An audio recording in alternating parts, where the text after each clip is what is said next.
Greetings and salutations, YouTubers. This is ZillaFan85. Back today doing my latest video. Of course, we are now in October, so I'm doing more of my horror theme type videos. So for today, this one was a treat that I was looking forward to. I'm going to go ahead and review the two Jack-in-the-Box Universal Monster figures that I personally own. There was a total of 4. These figures were released in 1999, and I believe they did a second release in 2002. I'm not 100% up on these because I found out about these figures more recently, honestly. So I didn't even know that Jack in the Box had released these way back when. Like I said, I just found out in the more recent past about them. Obviously, last year, well, you may have known that I reviewed my my set of 4 of the Burger King Universal Monster figures, which were released in 1997. I absolutely love those figures, and was really happy to have those in my collection, which I've had for a long time now. But again, I never knew that Jack in the Box did their own. I just as a whole, I like the Burger King ones better, but maybe it's my own personal bias. Other than these two, Jack in the Box also released the same 4 that Burger King released, their own versions of them, that being Dracula, Frankenstein's monster, the Wolfman, and the Creature from the Black Lagoon. But again, I had the Burger King ones, so I opted not to get the Jack in the Box ones. However, since Jack in the Box also released Phantom of the Opera and the Mummy, those I thought would be very cool to add to my collection, for sure. The Mummy especially because I wanted the tomb, the sarcophagus. I have a different Mummy figure as well, based on, obviously it's based on the classic, the Lon Chaney, Phantom of the Opera, and then of course the Boris Karloff Mummy. Now I do have another Boris Karloff Mummy. That's the Reaction Toys one. I might review that figure at a later date. But for now, I just wanted to go ahead and cover these. So I do know that there's like a different version of Phantom of the Opera as well. There's like one where he's got a rowboat of sorts, from what I've seen. But I like the one with him playing the organ, and this is actually, believe it or not, this is like a harmonica type figure as well, as you guys can kind of see there.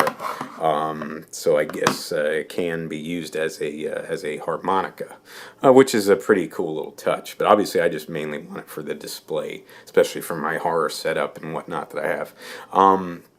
But we'll go ahead and jump into these 2 figures and review them. So we'll kind of look at them. We'll start with the paint job, and we'll start with since I grabbed Phantom first. So we'll look at him. He's got this base, which is a sort of maroon color. Obviously, again, it's like the harmonica piece there. But it definitely makes a nice little base, so I like it. Just that solid color all around, as you guys can see. And then, of course, he's got the black for his suit and his cape there, and he's got black for his hair, and then of course black for the organ.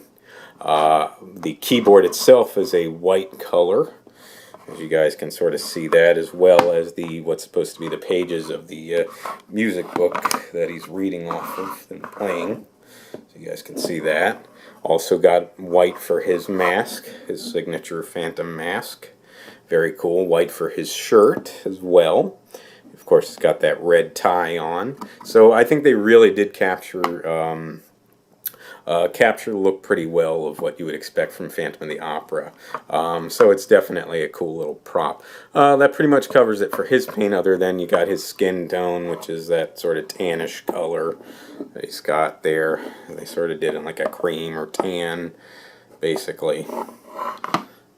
That skin tone that he's got there, and that about covers it for his paint job. For the Mummy, a little more simple. Obviously, he's got the sort of off-white, or like a very dirty off-white color for the wrapping all around his body here. And then, of course, he's got his hands and his face, which aren't covered. Those are done in a sort of greenish-grayish paint scheme. As you guys can see those, hopefully the camera focuses for you guys. He's got his eyes, which are sort of a almost sort of like a blackish color for his eyes and like on his lips and such, and his nostrils. So you guys can see that, just to add a little bit of extra color to him there. And then, of course, the prop that he comes with, the tomb, which is basically done in an all yellow or dirty yellow paint. So just one solid color all around, inside and out, as you guys can see there. So that pretty much covers it for the paint on these two figures. Excuse me. For the detail work, certainly very nicely done. Again, you've got for Phantom, you've got the sculpting done for the organ. It looks really good. Again, where they included the booklet inside, the musical booklet. Got the keyboard there and etched in to show like the various keys on it. Certainly for a kid's toy, I do happen to really like the attention to detail with some of that stuff. I do apologize, folks.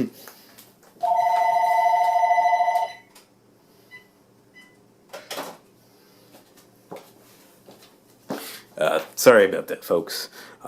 So anyway, though, so you've got the cape, and there's some lining and such in it, you know, just some wrinkles and such they would have just from in that pose there. Again, the detail work on the sculpting of the mask and his facial features. You guys can see that. Of course, the brows, like just black brows that they painted with like little black eyeballs there, just to kind of make it stick out a little bit more. You got the detailing though on his face. You got the detail work on his suit, as you guys can see that. And then of course on the base with all these lines and such, just to add a little bit of detail work on that. Just some logoing on the bottom there. But certainly it all looks pretty good. No, the detail work on him. On the mummy, now you've got all the wrapping all around his body. That certainly looks good. You've got the hands there, the detail work on that, and the detail on the face. Talked about the paint already, but you can see that. It certainly does look like the Karloff mummy, you know, at least to a degree anyways. It's not perfect, but it definitely gets the job done, I think. So, see the detail work on his hair and everything. And again, more of the wrapping around his body there. So certainly looks pretty cool. And then of course on his tomb you got the detail work here, which to me this was the highlight of it. This is especially why I wanted the figure, was for the tomb, the sarcophagus. So you got it where it says the mummy on it. But you've got that very Egyptian look for the sarcophagus there. I really actually happen to like all that, the lines that they included, the facial features for the sarcophagus that you would see, you know, with one of these nice patternings all around. It looks really, really cool with the symbols on the bottom as well. I don't know what it reads, if anything, but it definitely looks very cool. It definitely captures a look, and of course you got like some etching in for more drawings and such on the side of the tomb. So they definitely, to me, this is really where this mummy figure shines, because they put a lot of work into the detail with this sarcophagus. So you guys can see the patterning there as well. Really, really looks cool, folks. And pretty much the inside, nothing really spectacular there. It's pretty much just a solid sculpt for that. So that about covers it now for the paint and detail. The only other thing that we would look at here is articulation. For this thing, it's just, like I said, it's like a harmonica piece. There's nothing to it. He doesn't come off of the base here, so it's just one solid piece. Like I said, you do have that gimmick for the, like if you want to play it as a harmonica. I'm not going to even attempt that. That wouldn't go too well. For him, his gimmick is he goes inside the tomb, and you can see where he's got that little peg hole. You line it up. And from what I've seen, he doesn't pop out of here, so you have to just kind of open the base on its own. But if you line him up in there, like that, and you wind it, kind of moves around like that or fidgets around. I did get this used on eBay, so I don't know if it was wear and tear that's supposed to do something else, but from what I've seen, that's kind of what it is. You can see where it's kind of got the tracks on it, so I guess he's supposed to move, but I don't know if he's supposed to pop out of the tomb or not. But either way, though, it's kind of a neat little gimmick. Main thing, though, I just really like the display for these, so that certainly is the major reason why I added these to the collection. So, other than that, though, that really about covers it. Size-wise, he's mainly like a roughly like a 4-inch size figure. So, with other figures around that size, it would go in well. This one, a smaller one, but mainly again because it's got that whole piece that it's part of. But still, nonetheless, they still look really cool on a shelf, I think, or out on a display with other monster figures like the Universal monster figures and whatnot. I have them displayed right now with my Burger King ones, so I happen to really like the way that it looks. But other than that, that about covers it. These are not always available. I've seen them here and there on eBay.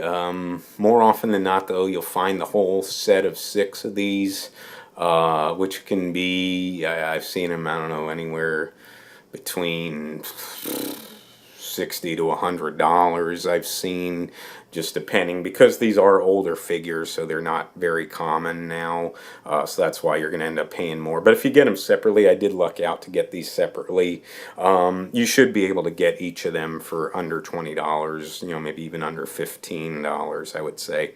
But, you know, if you're in the market and you do like these Universal monsters and want to have figures of them in your collection, this is definitely a pretty good way to go, at least in my opinion anyways. So I think that about covers it for this video, folks. I would definitely like to thank you so much for watching. If you would like to subscribe, please feel free to do so. If you would like to like and or comment on any of my videos, please feel free to do so as well. And just remember, until next time, ladies and gentlemen, you be good to yourselves, and sayonara.